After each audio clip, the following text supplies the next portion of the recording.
Yo quiero empezar con un texto que no está relacionado con el tema que me gustaría compartiros.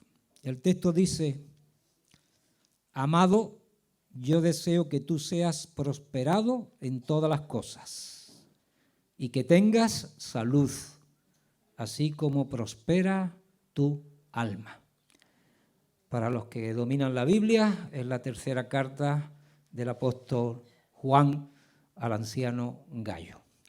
Así que ese es mi deseo para todos vosotros, hermanos. Con eso ya me considero suficientemente gratificado que he traído este texto a vuestra presencia. Pero vamos a ir al tema que el Señor me llevó cuando comenzaba a preparar el compromiso que, bueno, pues los pastores me dieron de participar con la palabra. Te invito a que vengas a Lucas capítulo 2. Y vamos a leer un texto que, aunque es muy conocido, a lo mejor no es muy desarrollado. Es un texto que solamente está en este Evangelio. Es un texto que no se puede relacionar, al menos yo no he encontrado una relación profética o mesiánica, pero que a mí personalmente cuando lo leí, y después os lo explicaré, me tocó mucho. Capítulo 2 de Lucas, versículo 41. En mi Biblia tiene ese título, que no es original, lógicamente, sino se pone ahí para ayudar a la lectura y comprensión. Dice: el niño Jesús en el templo. Iban sus padres todos los años a Jerusalén en la fiesta de la Pascua. Y cuando tuvo 12 años, subieron a Jerusalén conforme a la costumbre de la fiesta. Al regresar ellos, acabada la fiesta, se quedó el niño Jesús en Jerusalén, sin que lo supiesen José y su madre. Y pensando que estaba entre la compañía, anduvieron camino de un día y le buscaban entre los parientes y los conocidos. Pero como no le hallaron, volvieron a Jerusalén buscándole. Y aconteció que 3 días después le hallaron en el templo, sentado en medio de los doctores de la ley, oyéndoles y preguntándoles. Y todos los que le oían se maravillaban de su inteligencia y de sus respuestas. Cuando le vieron, se sorprendieron y le dijo su madre: hijo, ¿por qué nos has hecho así? He aquí tu padre y yo te hemos buscado con angustia. Entonces él les dijo: ¿por qué me buscabais? ¿No sabíais que en los negocios de mi padre me es necesario estar? Mas ellos no entendieron la palabra que les habló, y descendió con ellos y volvió a Nazaret, y estaba sujeto a ellos. Y su madre guardaba todas estas cosas en su corazón. Y Jesús crecía en sabiduría y en estatura y en gracia para con Dios y los hombres. ¿Hay alguien en la sala menor de 12 años? Porque aquí creo que a partir de 12 es cuando bajan, ¿no? Bueno, ¿hay alguien de 12 que esté recién, que tenga sus 12 añitos? No, que lo diga quién es, no que me hagan así, aquel. Bueno. Ahí, venga. Bueno, ponte de pie. Pues con esa edad, no sé si con ese cuerpo, y con ese tono de piel, siéntate. Jesús lo subieron sus papás, como era costumbre, a una de las Pascuas que se celebraba en Jerusalén. Vamos al contexto. Se celebra la fiesta, hacen todo el ritual, y como ellos eran de Nazaret, pues lógicamente se tienen que volver a su casa. Y bueno, pues José y María y gente conocida y familiar, pues inician el regreso y no caen en Jesús. Piensan, pues irá con sus amigos, irá con otros familiares, pero llega un momento donde le echan en falta a José y María y dice, ¿dónde está Jesús? Y empiezan a buscarlo entre los grupos conocidos, pero Jesús no está allí. Cualquiera que sea padre y madre y que observe que su hijo de 12 años no está en medio del grupo, comienza a inquietarse, ¿no? ¿Dónde está nuestro hijo? Entonces empiezan a reflexionar y dice, vamos a desandar el camino, esperemos que no se haya caído o lo encontremos herido. ¿Y de dónde venimos? De Jerusalén, pues vamos a Jerusalén. Claro, Jerusalén, aunque no fuera una urbe enorme, pero para aquellos tiempos era una ciudad importante. Y empiezan a buscarlo y a buscarlo y a buscarlo 3 días. ¿Tú te imaginas buscar a tu hijo durante 3 días? El corazón yo creo que ya se le salía del pecho. Y donde quizás menos pensaba que estaría Jesús, dice, este se ha quedado jugando por ahí, o se ha entretenido, o vaya usted a saber qué ocurre. Deciden ir al templo. Y mira por dónde se lo encuentran en el templo. Y dice la escena, y de esto hay hasta cuadros que pintores muy buenos han pintado, se encuentran a Jesús, 12 años, un adolescente. Allí todas las autoridades, diríamos, de las Escrituras, todos los que conocían bien las Escrituras y los mandamientos y la historia, preguntándole, escuchándole, y dice, maravillados. Este es un niño prodigio, de esos que salen de tarde en tarde, ¿no? Porque no era lo normal que a esa edad, aunque hubiera empezado a ir ya, ¿verdad?, a la escuela de rabínica y todo eso, pero bueno, era jovencito. Y allí había gente muy preparada y muy estudiada. Por eso estaban maravillados de que le preguntaban, respondía, él hacía preguntas que a lo mejor ellos se quedaban sin respuesta y les tenía que aclarar. Pero aquí brota el corazón de la madre. La madre estaría hirviendo. Como cuando tu hijo se te escapa y tú ya lo encuentras. Demasiado suave parece que es lo que pone aquí. Dice que María le dice, hijo, ¿por qué nos has hecho así? No ha pedido permiso. Mira, papá, mamá, que ir ustedes, que yo me voy a quedar aquí unos días en el templo que tengo. Dice, tu padre y yo te hemos buscado con angustia. Bueno, ¿quién no hubiera dicho eso? Y después de la regañeta, es la disciplina, ¿no? Ahora, ¿cuál fue la respuesta de Jesús? ¿Fue impertinente? ¿Fue inadecuada? ¿Fue la de un hijo no bien educado o la rebeldía de un adolescente? ¿Por qué me buscáis?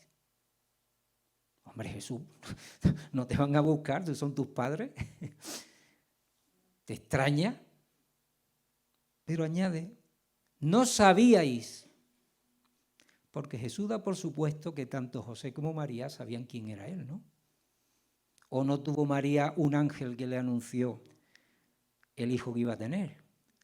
¿No tuvo José un sueño diciéndole el hijo que iba a tener María?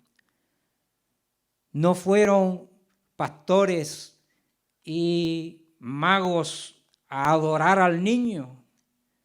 ¿No fueron avisados por un ángel que salieran y se fueran a Egipto huyendo de la matanza de los niños Herodes? ¿No fueron avisados de la vuelta?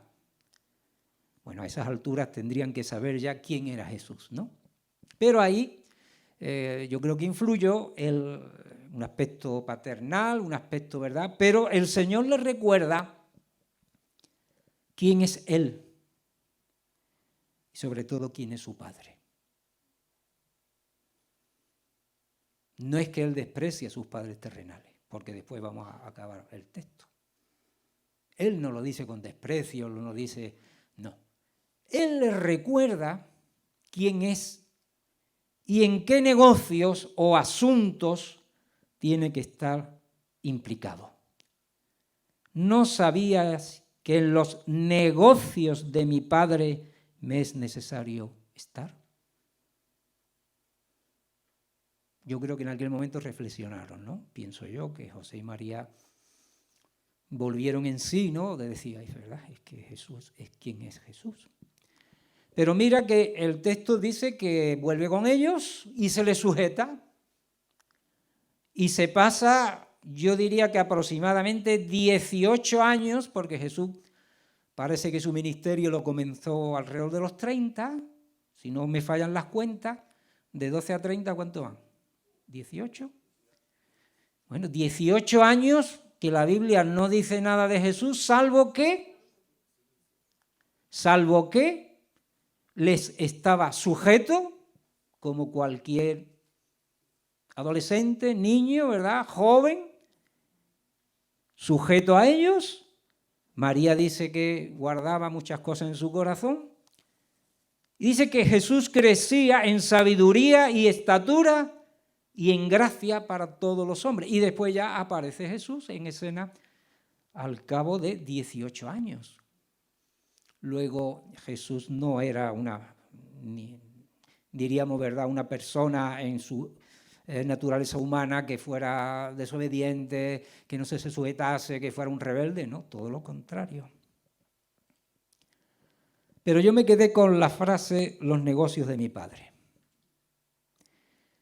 Si su padre hubiera sido José, su padre natural y su padre de derecho, pues los negocios de Jesús hubieran sido, como se supone por la Escritura, que su padre era carpintero. A él le reconocieron como carpintero y seguramente hubiera sido un rabino, porque fue reconocido como maestro y como rabí, un rabino que se ganaba la vida haciendo muebles o en carpintería, ¿verdad? Y hubiera estado en los negocios de un padre terrenal, como muchos seres humanos que a veces pues los hijos hacen la carrera de papá, entran en el negocio de papá, ¿verdad? Y a veces su vida ya está muy involucrada porque, y veremos una consecuencia, porque de niño estaría en el taller cogiendo las virutas, haciendo cuadritos y ve a su padre, y muchas veces uno imita y se impregna del trabajo o del negocio familiar. Pero es que Jesús dijo en una ocasión, yo hago lo que veo hacer a mi Padre. Claro, él veía a su Padre celestial. El Señor dijo en una ocasión, mi Padre trabaja, yo trabajo. Y mi pregunta en esta mañana para mí y para vosotros también es, en los negocios de mi Padre. O, si quiere meterle más título, ¿en qué negocios te está ocupando? ¿Cuál es tu negocio? Diríamos, ¿cuál es tu actividad? ¿En qué te ocupas y en qué te preocupas? En este caso Jesús no hablaba de negocios terrenales, aunque él tuvo una preparación terrenal, él pudo haberse ganado la vida como un carpintero, sino que él estuvo adelantando un negocio celestial, más allá de lo que vieron sus padres, ¿verdad?, tan preocupados y tan afectados. Vamos a leer dos pasajes bíblicos que son parábolas y que están referidos especialmente a todo lo relacionado con el llamado a la salvación y el llamado inicial a los judíos, al pueblo de Israel, y su rechazo en base a que esas personas estaban muy ocupadas en sus negocios. Y en esa parábola se da a entender que como ellos rechazaron ese primer llamado al pueblo escogido, se iba a llamar a gente desconocida, a gente gentil, que algunos sí iban a responder a esa invitación, pero que hoy sigue siendo más o menos, yo diría que la misma situación. Yo te invito a ir al Evangelio de Mateo, al capítulo 22.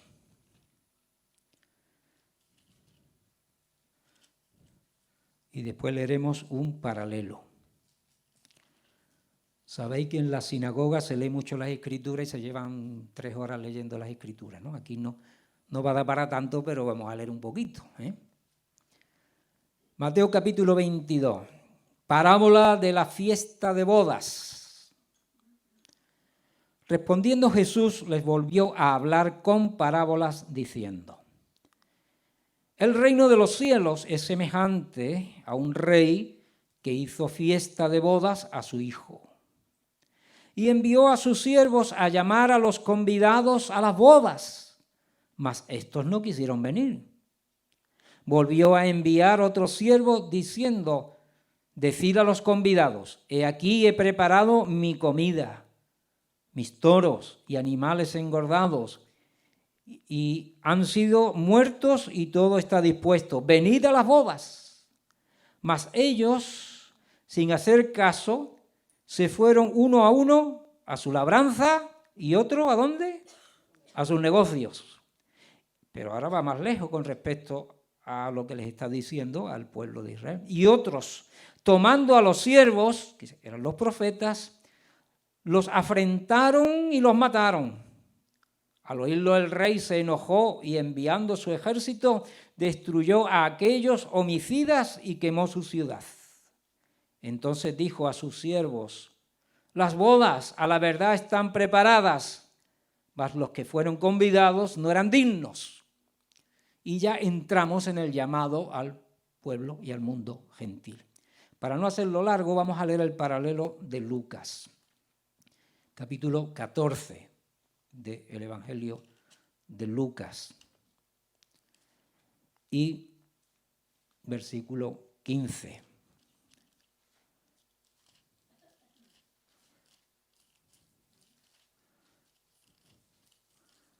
Yo me pongo en vuestro lugar y me pongo a buscar la Biblia para dar tiempo. Así me identifico con lo que es mover páginas, ¿eh? 14, 15. Parábola de la gran cena.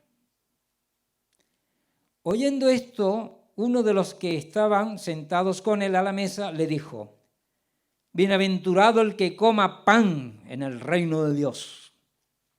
Entonces Jesús les dijo: un hombre hizo una gran cena y convidó a muchos. Y a la hora de la cena envió a su siervo a decir a los convidados: venid que ya está todo preparado. Y todos a una comenzaron a excusarse. El primero dijo: he comprado una hacienda y necesito ir a verla, te ruego que me excuses. Otro dijo: he comprado 5 yuntas de bueyes y voy a probarlos, te ruego que me excuses. Y otro dijo: acabo de casarme y por tanto no puedo ir. Vuelto el siervo, hizo saber estas cosas a su señor.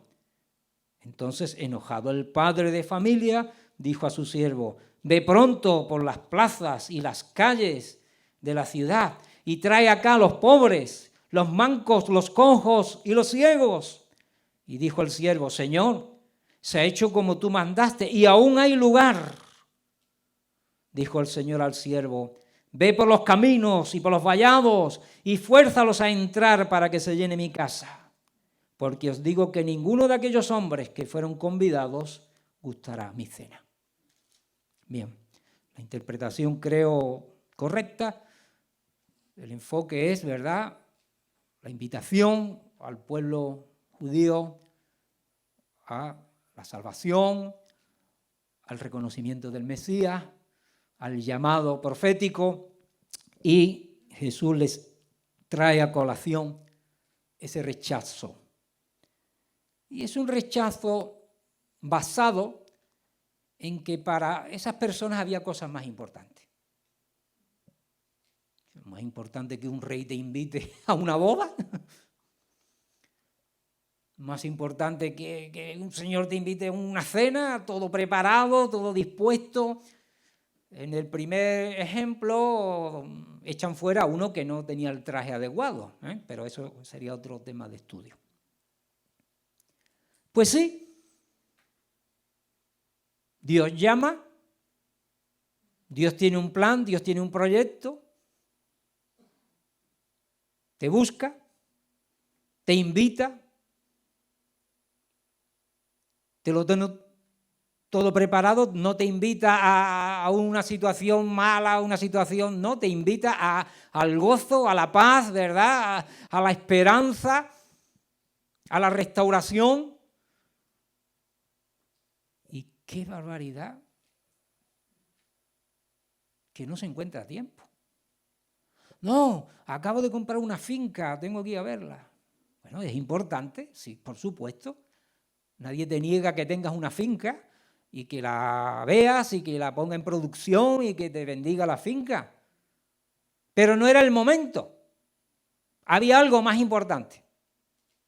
No, es que he comprado 5 yuntas de bueyes. Y oye, los bueyes hay que probarlos a ver si harán bien o no harán bien. Sí, claro, está muy bien. 5 yuntas de bueyes no era cualquier cosa. Hay que probarlos, por supuesto. Pero no era el momento. Había algo más importante. Y ya no digamos, es que me acabo de casar. Por favor. Pues sí, es verdad, uno recién casado hay que dejarlo que disfruten, ¿no? de su viaje de novio. Pero es que había algo más importante. Fíjate si había algo más importante que tanto el rey como el Señor se enojan por el desprecio. Y ya sabemos, ¿verdad?, las consecuencias que son anunciadas. Si vienes conmigo a Primera de Tesalonicenses, capítulo 4.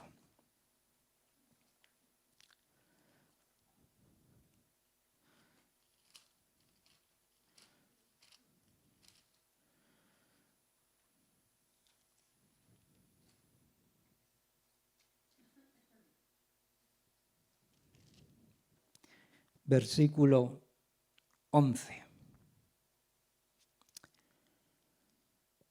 El Señor no está en contra de los negocios, ni mucho menos. Faltaría más. El Señor no está en contra de que tengamos una finca. Ojalá todos tuviéramos, ¿verdad?, una buena finca. Hoy no te voy a decir que tengas 5 yuntas de bueyes, pero 5 coches ahí en el garaje de tu casa, o que tenga bastantes medios, ¿verdad?, de lo que hoy la sociedad te brinda para moverte, para tener comodidad. Y no digamos que el Señor lo que quiere es que te cases, ¿no? Porque quiere bendecirte con un esposo o con una esposa, en absoluto. No nos vayamos al otro extremo. Dice el versículo 11 del capítulo 4, Primera Tesalonicense. Y que procuréis tener tranquilidad y ocuparos en vuestros negocios y trabajar con vuestras manos de la manera que os hemos mandado, a fin de que os conduzcáis honradamente para los de afuera y no tengáis necesidad de nada. Porque claro, uno puede preguntarse, ay Dios mío, ¿está prohibido que yo estudie y tenga una carrera, que yo tenga una empresa, que yo me case, que yo atienda a mis hijos, que yo haga esto? Porque hay gente que se le va por ahí la cosa, ¿no? No, yo la oración, la lectura, ya explicaré algo de esto, y todo es porque oír la voz de Dios, porque Dios no quiere que yo me meta en negocios. No, tranquilo. Estamos hablando de lo que es importante. Cuando Dios nos dice algo prioritario, cuando Dios nos dice algo prioritario, no hay nada ni nadie que pueda o deba interferirnos. Ocúpate de los negocios terrenales honradamente. Porque el negocio que Dios te dé debe de ser un negocio del Padre. Amén. No puede haber ningún negocio en mi vida, ninguna ocupación en mi vida que choque o interfiera con la voluntad de mi Padre. Y mi Padre es celestial. Todos hemos tenido padres terrenales. Algunos lo hemos conocido más años o menos y algunos ni siquiera a lo mejor y tiene la triste experiencia de no saber ni quién ha sido su padre terrenal, bien, pero todos hemos tenido mejores o peores, o se nos han ido antes, o todavía los tenemos, es verdad. Pero dice la Escritura que ahora nosotros, los creyentes, nos hemos vuelto al Padre Celestial. Así yo no soy Jesús, por supuesto, sería una aberración y sería una herejía ya increíble, ¿no? Pero yo sé, dice la Biblia, que también soy hijo de Dios. Porque Jesús no es que fuera hijo de Dios, es que era Dios, ¿verdad? Pero él tenía que hablar también de su naturaleza como hombre. Así que cualquier ocupación, y después veremos un texto, cualquier ocupación, y hablaremos del bocadillo que te vas a comer en el recreo, o el vaso de, no voy a decir de una bebida alcohólica, el vaso de zumo de naranja, tiene que ser para la gloria de Dios.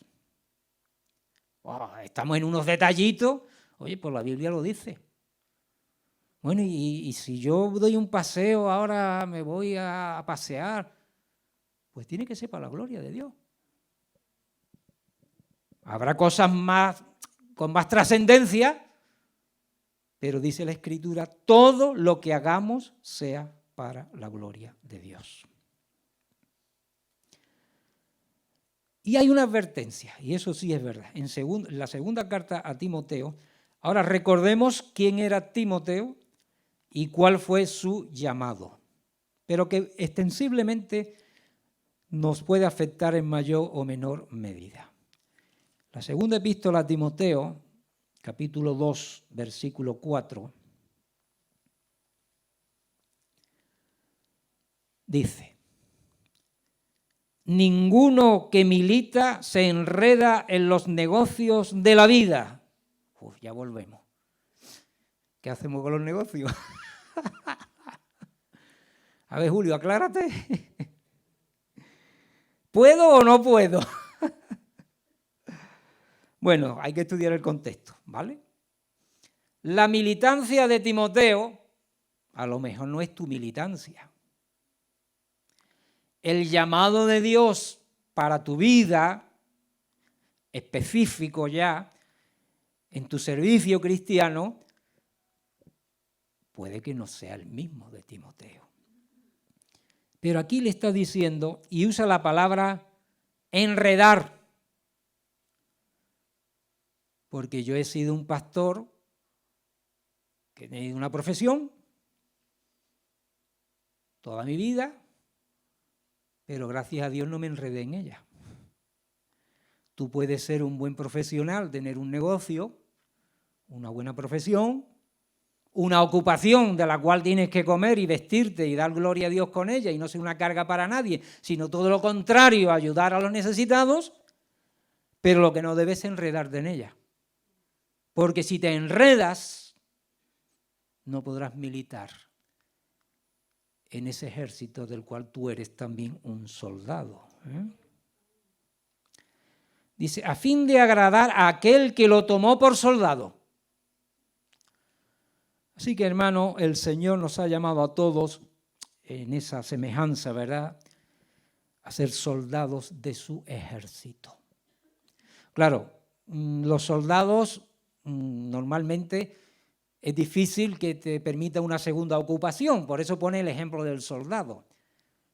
Los soldados, salvo que lleguen a ciertos grados y pueden ser profesores, yo tuve un profesor, o he tenido profesores militares, pero a lo mejor le autorizaba el ejército a que fueran maestros en universidad o en ciertas cosas.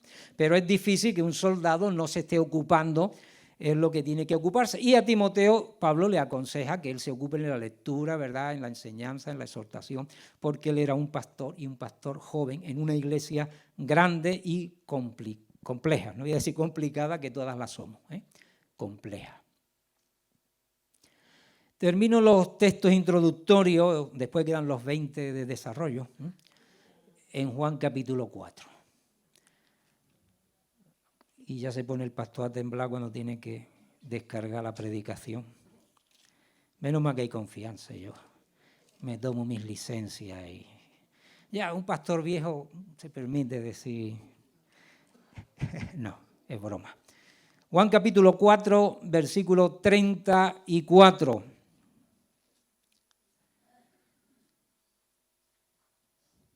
Al 38. Jesús les dijo, mi comida es que haga la voluntad del que me envió y que acabe su obra. ¿No decís vosotros, aún faltan 4 meses para que llegue la siega?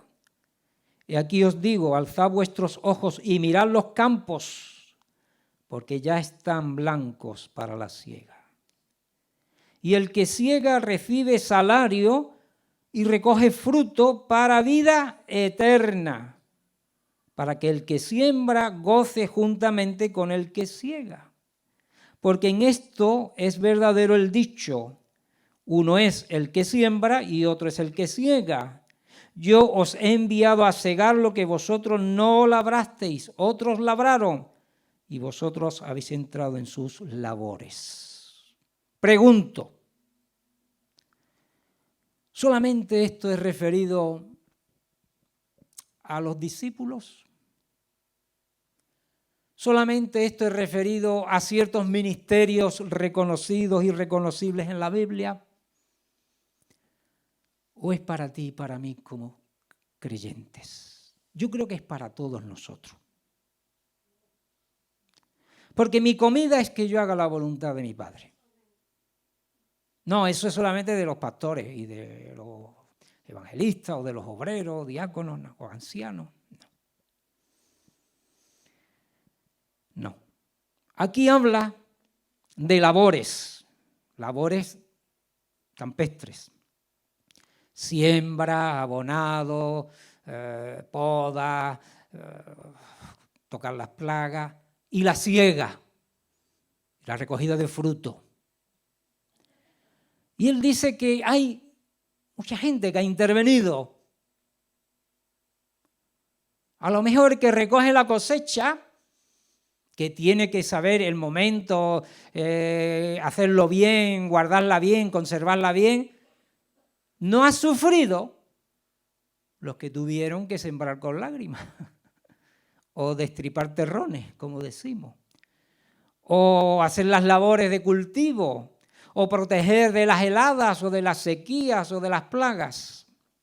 Aquí nos habla de una actividad que es una actividad que no es la actividad normal, diríamos secular, permíteme esa palabra. Pero ¿saben lo mejor que dice aquí para mí? Que el obrero es digno de su salario. Aleluya. Si yo estoy implicado en las labores de mi Padre, en los negocios de mi Padre, en el reino de mi Padre, y todo lo que hago es para la gloria de mi Padre, aunque mi nombre ni siquiera salga, desde que nazca hasta que muera, pues fui el hermano Pepe y nunca tuve opción de que el hermano Pepe está aquí para que todo... No, sino el hermano Pepe, pues fue el hermano Pepe, estuvo en la iglesia y partió con el Señor, pero él fue uno más en llenar los graneros. Él recibirá su salario. Porque para todos está guardada la corona de justicia. Todos seremos coronados. Y cada uno recibirá, si lo ha hecho bien, la alabanza de su Señor. Buen siervo fiel. Tú tuviste 5, pues porque yo te di 5, ya está. Y te ayudé a que esos 5 tú tuvieras capacidad para negociarlos. Lo bueno es que tú los negociaste. Y al que le dio 1, pues resulta que no lo negoció, lo enterró. No fue productivo, no ayudó al negocio, no ayudó al desarrollo de la empresa de la cual tenía que hacerlo. Mira, en todo negocio, yo entré un poquito a informarme, Normalmente se usa la palabra negocio para una actividad, vamos a quedarnos ahí, actividad o eso, que tiene fines lucrativos en el lenguaje de la sociedad. Un negocio tiene que producir o se hace para obtener beneficios. Por eso lo que hacen las ONGs o las fundaciones no se entiende que son negocios, porque no buscan lucro. Pero es que los negocios del cielo tienen que ser productivos. Todo negocio tiene el promotor, la clientela a la que tú te vas a dirigir y la actividad que vas a desarrollar para obtener esos beneficios, y después están los que lo van a ejercer. Pues mi Padre es el promotor, que está en los cielos, la clientela es toda la humanidad y la actividad es la predicación del Evangelio. Y esperamos producción. Amén. Ningún trabajo es en vano, todo tiene fruto y todos debemos de ser colaboradores a que se llenen los graneros del cielo. Jesús tenía muy claro cuál era su función, su ministerio en este mundo. Hago lo que veo hacer a mi Padre, escribe el Evangelio de Juan, capítulo 5, versos 17 y 19. Mi Padre trabaja, yo trabajo.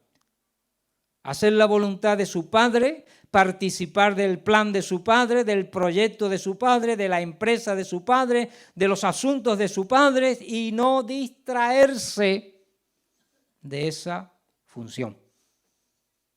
La pregunta es, ¿en qué manera somos afectados nosotros? ¿Somos llamados ya a ocuparnos de los asuntos y las labores de nuestro Padre Celestial? Sí, sí. Trabajamos para la misma empresa. Amén. Yo puedo hacer una encuesta y cada uno de vosotros pues estáis ocupados en la actividad que sea. Pero en definitiva, cuando se haga la pregunta ¿en qué empresa es común la nuestra? La del reino de los cielos, aleluya. Todos trabajamos para el mismo Señor, para el mismo Dios. Todos nos ocupamos del mismo fin. Lo otro es una manera de ganarnos o de extender ese reino. ¿Es que tenemos que olvidarnos de cualquier otra función ocupacional en la vida?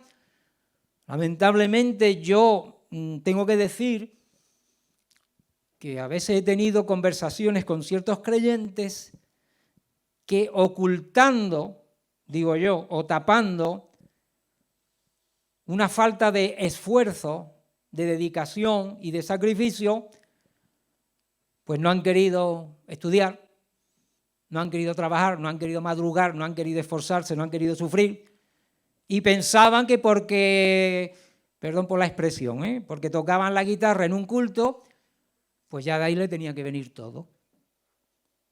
Tenían un mal enfoque de lo que es la ocupación, ¿vale?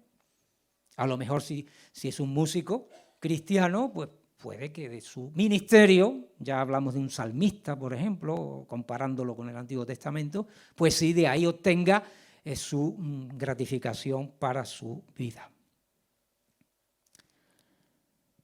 Hay un grupo superortodoxo judío que son los jaredíes.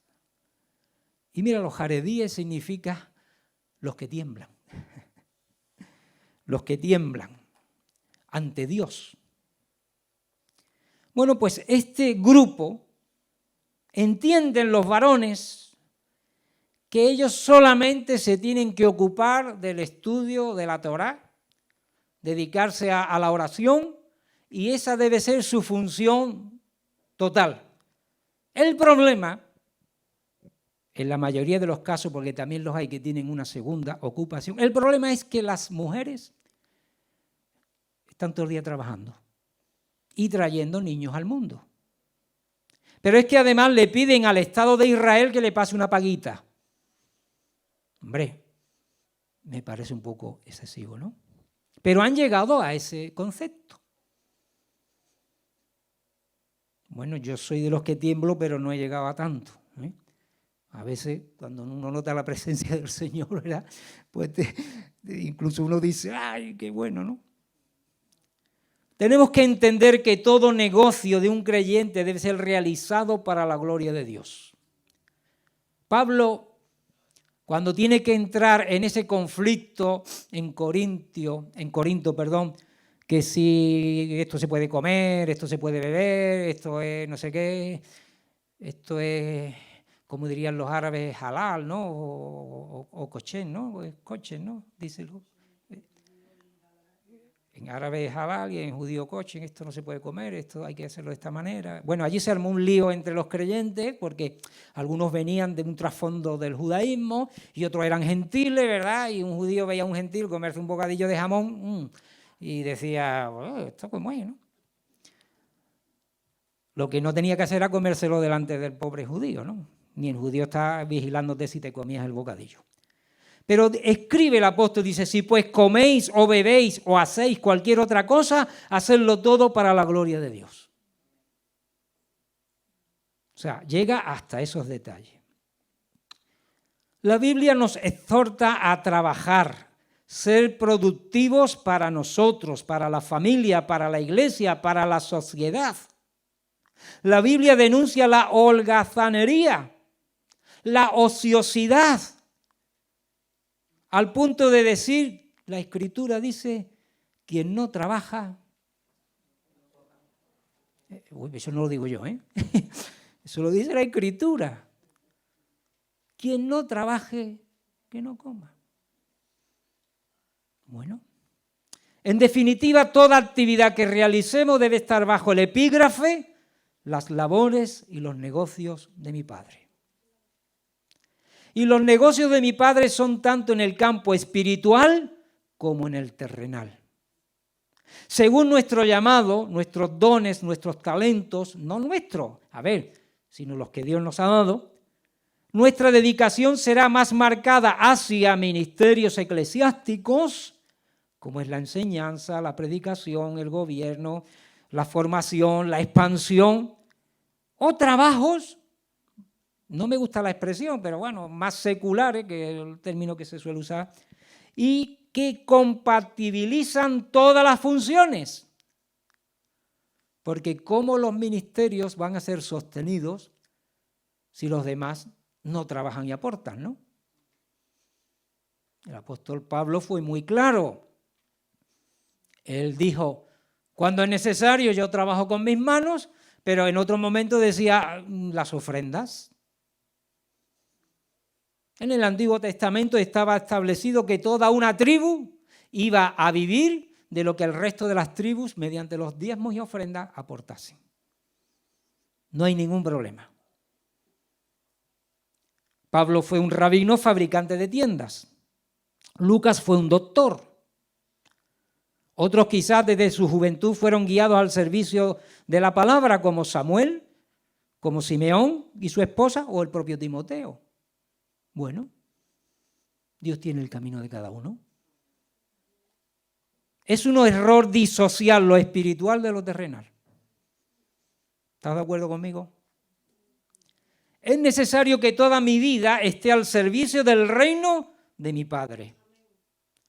Ser un hijo de Dios. Qué bueno. Yo no, bueno, puedo decir que en parte sí. Mi padre fue funcionario también, pero mi padre falleció cuando yo tenía 17 años. Y aunque hubiera sido funcionario en vida, no me podía transmitir el puesto. Pero a lo mejor tu padre, pues mira, te pasó su profesión o su empresa. Qué bueno que yo hoy he entrado en la empresa de mi padre. Aleluya. Qué bueno, qué bueno. Cuando recibimos a Cristo, somos hechos hijos de Dios. ¿Y qué pide Dios de nosotros? Una vida santificada, apartado de todo tipo de mal, guardando su voluntad, sus mandamientos, y apartado del mundo de maldad. Eso no tiene nada que ver con el don, con el talento. Estamos hablando de santidad, de llamado a agradar a Dios con nuestras vidas.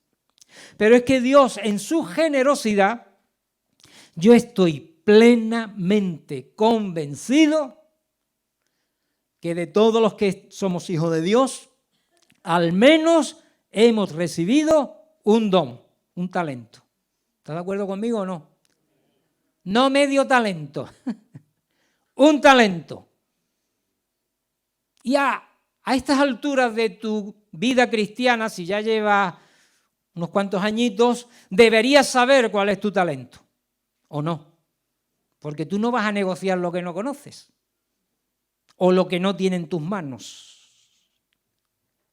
Así que tanto los dones naturales como los sobrenaturales hay que trabajar en ellos y perfeccionarlos.